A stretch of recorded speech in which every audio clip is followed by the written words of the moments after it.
how to fix Valorant crash on loading screen isn't quick. If you want to fix this problem, it's easy. All you need to do, first you need to find the Valorant Riot Games folder,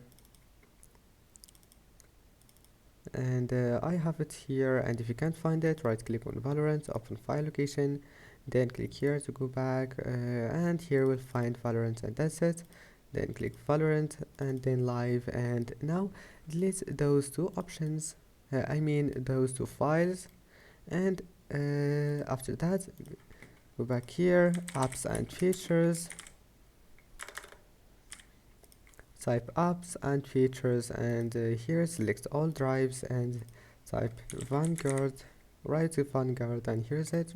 Click on it and click on install, and then just uninstall this application, and after that just open Valorant and you will find that your problem is fixed. And that's it for today's video. Don't forget to like, and see you in the next video.